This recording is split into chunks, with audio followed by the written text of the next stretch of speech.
Felices los que retienen la palabra de Dios con un corazón bien dispuesto y dan fruto gracias a su constancia. Aleluya.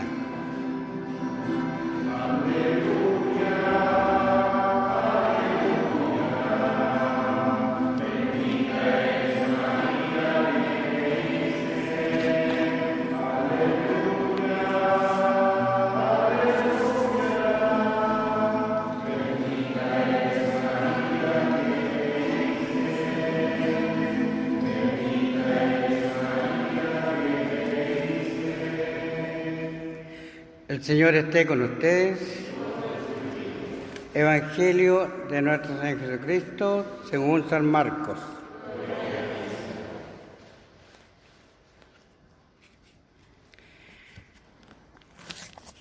El rey Herodes oyó hablar de Jesús porque su fama se había extendido por todas partes. Algunos decían: Juan el Bautista ha resucitado. Por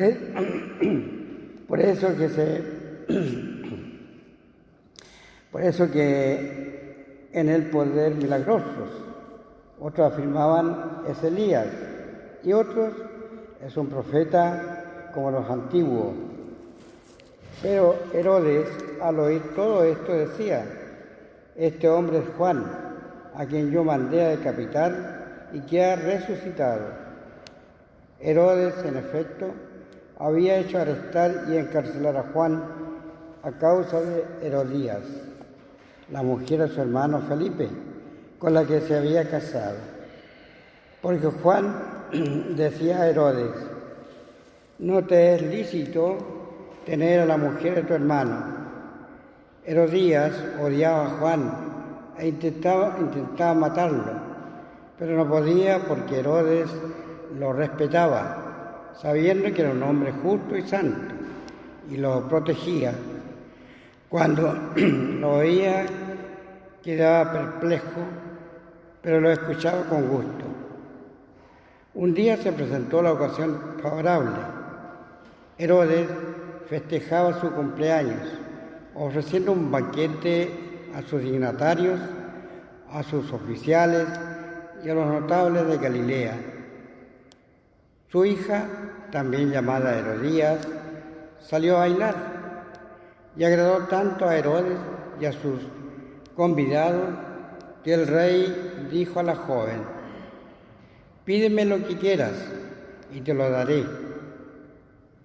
Y le aseguró bajo juramento: te daré cualquier cosa que me pidas, aunque sea con la mitad de mi reino. Ella fue a preguntar a su madre: ¿qué debo pedirle? La cabeza de Juan el Bautista, respondió ésta. La joven volvió rápidamente a donde estaba el rey y le hizo este pedido: quiero que me traigas ahora mismo sobre una bandeja la cabeza de Juan el Bautista. El rey se entristeció mucho, porque a causa de su juramento y por los convidados no quiso contrariarla. Enseguida mandó a un guardia que trajera la cabeza de Juan. El guardia fue a la cárcel y le cortó la cabeza. Después la trajo sobre una bandeja, la entregó a la joven y ésta se la dio a su madre. Cuando los discípulos de Juan lo supieron, fueron a recoger el cadáver y lo sepultaron. Palabra del Señor.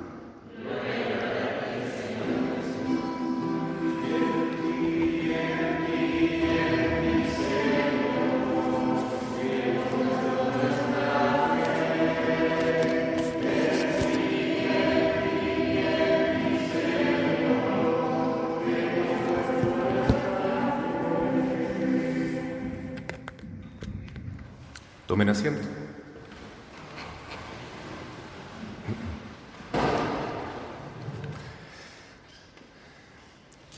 Queridos hermanos, hoy meditamos en la Muerte de Juan Bautista, que fue un mártir, un testigo de Jesucristo. Así como Juan Bautista es el profeta precursor del Señor, que nació antes que Jesús, antes fue concebido antes que Jesús, todo 6 meses antes que Cristo, ¿no? El ángel Gabriel habló con su papá, con Zacarías, y él, fue un gran santo. Jesús dijo que había sido el hombre más santo nacido de mujer. Ciertamente el profeta más grande del Antiguo Testamento, que hace bisagra con el Nuevo, porque siendo un profeta que sigue la ley de los judíos, tuvo la dicha y la bendición de anunciar a Cristo, es decir, ahí está el Cordero de Dios, el que quita el pecado del mundo. Y él también bautizaba para la conversión, y en todo sentido fue precursor. También lo fue en la muerte, porque él murió mártir, es decir, fue muerto, lo mataron por causa de la verdad, por causa de la justicia, por causa de defender la familia, que es hoy en día la institución que ha sido más atacada por Satanás en el mundo moderno. Es impresionante cuando uno estudia un poquitito las leyes que nos están rigiendo actualmente. Todo va en función de destruir la familia, de impedir, ojalá, que las parejas no se casen, porque ahí reciben menos beneficios, y si llegan a casarse, ojalá que puedan separarse, ojalá que haya aborto, ojalá que haya eutanasia. Es tan impresionante ver cómo el mundo está siendo gobernado por el mismo príncipe de las tinieblas, y eso está en todas nuestras leyes. Lamentablemente las leyes se van poniendo cada vez más perversas a medida que el mundo se pone en las manos del demonio. En la época de Jesús era así, había reyes que eran muy injustos y muy perversos, como Herodes. Herodes se hacía llamar el rey de los judíos. Imagínense, el rey de los judíos. ¿Qué tipo de rey era? Era un rey que estaba yendo totalmente contra la ley de Dios, ¿no? Él convivía con la mujer de su hermano, que se llamaba Herodías. Entonces Juan Bautista, que realmente no tenía pelos en la lengua y decía las cosas derechamente, aunque fuera una autoridad muy importante, y con mayor razón lo hacía, porque siendo autoridad tenía que dar ejemplo. Si él se llamaba rey de los judíos, tenía que dar ejemplo a los judíos. Entonces él le decía en su cara: mira, tú estás pecando, estás conviviendo con la mujer de tu hermano, y eso está prohibido por la ley de Dios. Cambia, conviértete. Además tiene que haberle dicho muchas otras verdades, porque el rey Herodes era un rey que era un fantoche nomás, porque los verdaderos gobernantes en Israel eran los romanos. Y este título de rey prácticamente se lo compraban los ricos de Israel al Imperio Romano. Pero los verdaderos gobernantes del país eran los romanos. Entonces él prácticamente era un rey ahí de adorno, por decir así. ¿Y a qué se dedicaba este rey Herodes? Hacía fiestas, hacía orgías, hacía puras tonteras, todo el día estaba dedicando su vida a cosas superficiales. Por supuesto que Juan Bautista le decía que eso estaba mal, que cómo va a estar viviendo en pecado, que se convierta. Juan Bautista era respetado por Herodes, pero aún así lo mandó encarcelar por todo esto que le decía. Y quien más odiaba a Juan Bautista era esta conviviente, esta mujer amante de Herodes, que quería ver a Juan Bautista muerto lo antes posible. Y un día se presentó la ocasión, porque el rey Herodes estaba presentando una fiesta, ¿no es cierto? Y seguramente con mucho alcohol ya y con mucha liviandad, viene la hija de esta mujer, podríamos decir como la hijastra tal vez del mismo rey Herodes, y se pone a bailar. Pero era un baile totalmente seductor, erótico, terrible. ¿Y qué pasó? Que el rey Herodes se entusiasmó y le dijo: pídeme hasta la mitad de mi reino y te lo daré. Cosa que era una mentira también, porque él no podía ofrecer eso. Su reino, en el fondo, no valía nada, pero le dice eso. Y entonces el rey Herodes se encuentra con esta sorpresa. La mamá de esta niña, que se llamaba Salomé, dice una tradición, Salomé, le dice: pídele la cabeza de Juan Bautista. Y así lo hace. Y entonces le cortan la cabeza a Juan Bautista y se la entregan en una bandeja a la hija que había bailado, y ella se la entrega a su vez a su mamá.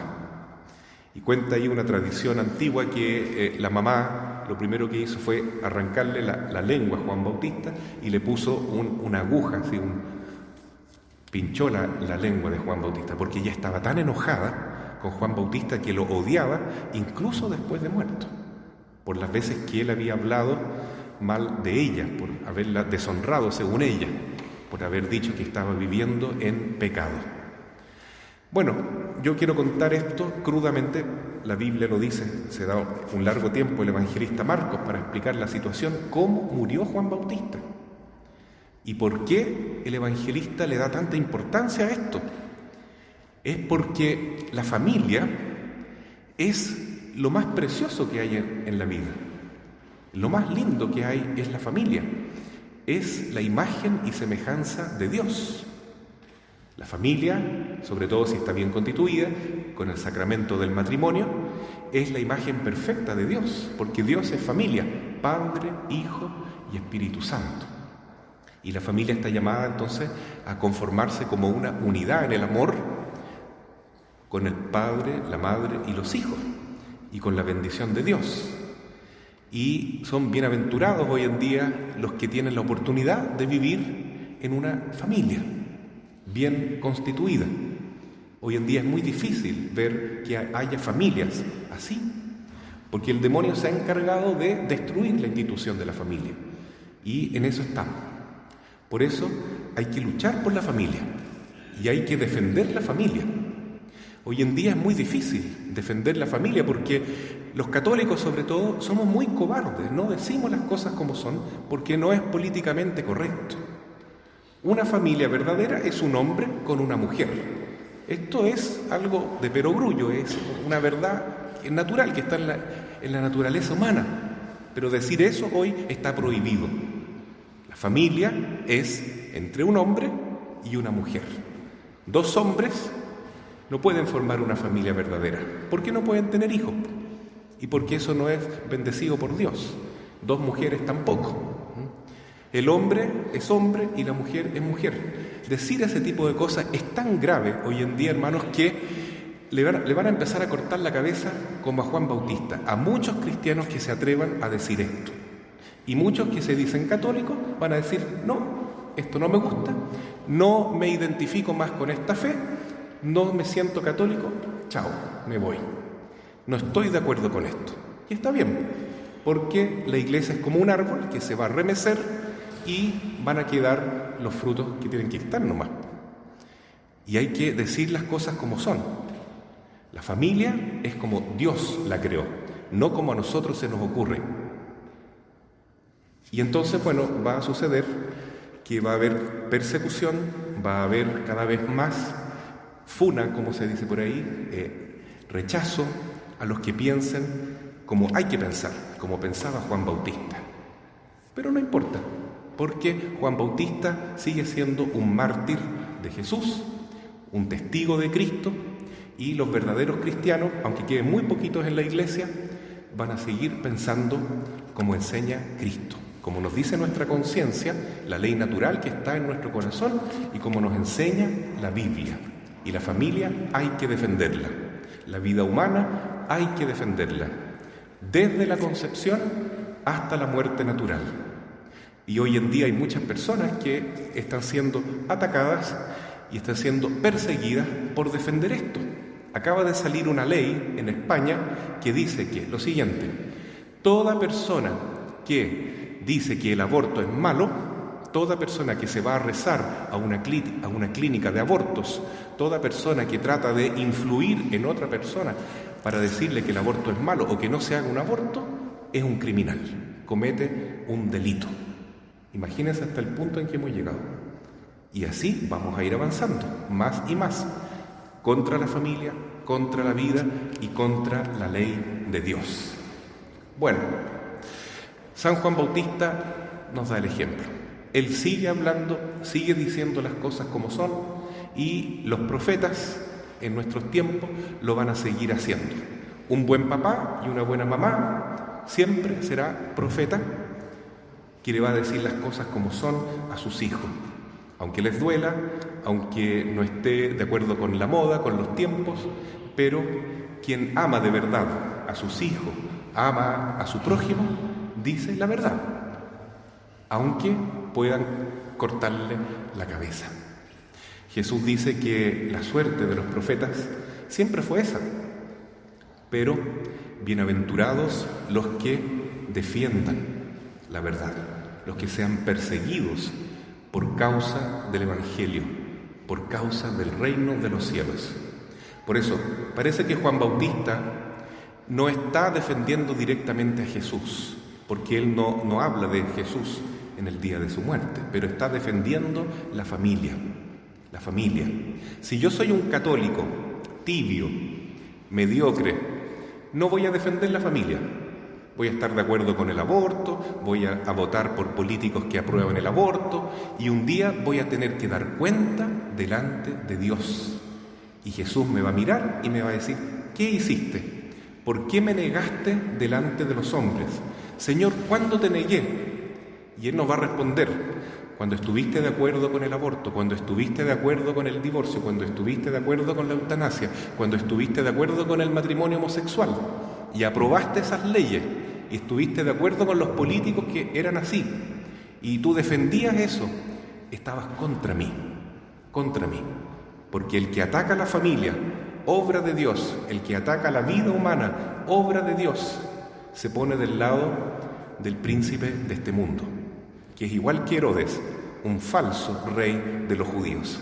El verdadero rey de los judíos es Jesucristo, no este títere del demonio que era Herodes, que después sabemos cómo se portó con Jesús, se portó pésimo, y sabemos que el verdadero rey de los judíos está en la cruz, está crucificado, porque el pecado del mundo es quien lo ha crucificado. Nosotros somos los pecadores, nosotros somos los responsables de la muerte de Jesús. ¿Y qué hace Jesús? Ofrece su sangre, ofrece su perdón, para ver si acaso nosotros nos convertimos y dejamos el pecado. Ser pecador a los ojos de Dios significa creerme yo una especie de Dios, un pequeño rey Herodes que cree que puede hacer fiesta, que puede hacer lo que quiera, que puede ir contra la ley de Dios y no pasa nada. Pero eso es una mentira. Algún día todos vamos a dar cuenta ante el tribunal de Dios. Así es que hay que pensarlo muy bien. Si queremos ser católicos hoy día, bueno, no podemos ser católicos a media. Si queremos bautizar a un hijo, ser padrino, ser madrina, bueno, Dios nos va a exigir cuentas. ¿Qué ejemplo le diste a tu hijo? ¿Qué enseñanza le diste a tu ahijado? Y así es difícil, pero no es imposible. Por eso estamos aquí, porque hoy vemos que el ejemplo de Juan Bautista es también un ejemplo de fortaleza que todos los cristianos deberíamos seguir. Hoy celebramos la fiesta de Santa Águeda, una joven, virgen y mártir, en una época muy difícil como la nuestra que estamos comenzando a vivir, donde se perseguía a los cristianos que querían vivir su fe. Y a esta joven que la perseguían porque era joven, porque era hermosa, porque era virgen, entonces muchos la pretendían, querían casarse con ella, muchos jóvenes, y ella decía: no, mi esposo es Jesucristo y no. Y bueno, y por eso la mataron, siendo joven. Y esto pasó tantas veces con Santa Inés, con San Sebastián, tantos jóvenes que dieron su sangre por Jesús. Fue tan terrible la tortura a la que sometieron a Santa Águeda, mártir y virgen, que un día le cortaron sus pechos. Y ella, feliz en el fondo de sufrir por Cristo, cualquier cosa menos ofender a mi Señor, menos perder el don de la virginidad, menos ofender a Dios con la idolatría, con todo lo que el mundo hoy está proponiendo, que es contra el mandamiento divino. Así es que, hermanos, es así. Ser cristiano no es andar de acuerdo con el pensamiento del mundo, no es estar a tono con lo políticamente correcto, todo lo contrario. Ser cristiano es ser como Juan Bautista. Jesús después lo dice, lo aclara: el seguirme no es fácil, tienen que tomar su cruz, es un camino estrecho, pocos, muy pocos entran en ese camino, es una puerta estrecha y pocos entran por él, pero es el único camino que conduce a la salvación. En cambio, el camino que lleva al infierno, a la perdición, es ancho, es espacioso, es una puerta amplia. La mayoría sigue ese camino y creen que están bien porque casi todos van por ahí, pero conduce a la condenación eterna. Entonces, bueno, es una llamada de atención fuerte que hoy día nos hace la palabra de Dios. ¿Somos o no somos? ¿Vamos a ser cristianos? ¿Vamos a ser católicos de nombre, de conveniencia, de tradición? ¿O vamos a abrazar la palabra de Dios y nos vamos a dejar transformar por ella? Esto que acabo de decir puede parecer a primera vista así como una locura, fanatismo, un radicalismo absurdo, una cosa anacrónica, pero no es así, hermano. Para quien conoce a Jesús, para quien se enamora de Cristo, para quien descubre lo grande que es el perdón de Dios en la propia vida y el peso, la radicalidad, el mal que significa el pecado que ha estado enraizado en nosotros, y ver cómo Cristo nos libera de eso, entonces realmente ahí sí vale la pena darlo todo por Jesús, incluso la propia vida. Así sea. Amén.